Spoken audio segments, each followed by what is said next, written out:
आज हम लोग एक समान वैद्युत क्षेत्र में रखे किसी वैद्युत द्विध्रुव पर कार्यरत बलयुग्म के आघूर्ण का व्यंजक प्राप्त करना सीखेंगे।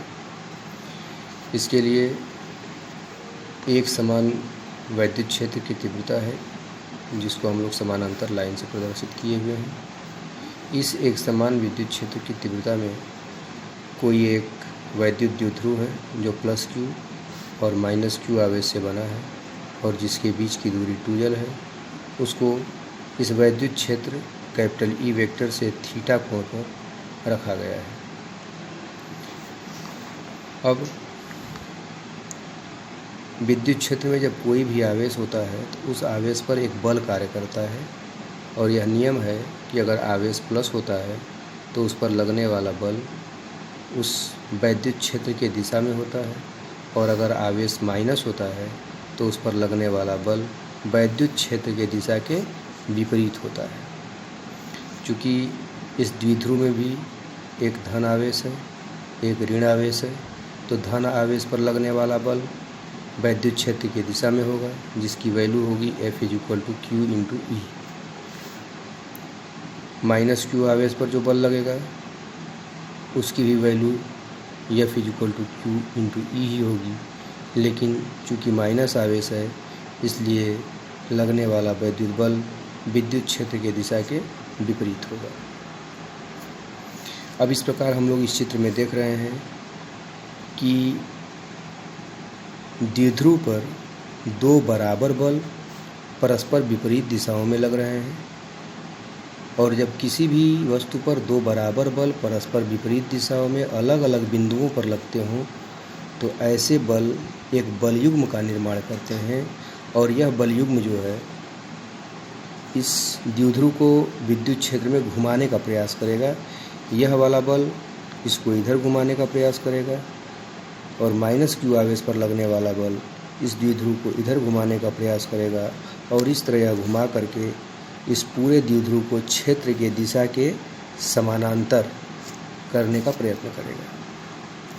तो द्विध्रुव के प्लस क्यू आवेश पर लगने वाला बल F = हो जाएगा Q × E। चूँकि आवेश प्लस है इसलिए वैद्युत क्षेत्र की दिशा में यह बल लगेगा। माइनस क्यू आवेश पर लगने वाला बल यह भी F = QE होगा, लेकिन चूँकि आवेश ऋणात्मक है अतः वैद्युत क्षेत्र के विपरीत बल लगेगा। यह दोनों बल बराबर और विपरीत दिशाओं में लग रहे हैं अतः बलयुग्म का निर्माण करेंगे। बलयुग्म का निर्माण करते हैं तो बलयुग्म का एक आघूर्ण होता है, आघूर्ण को टाउ से लिखते हैं।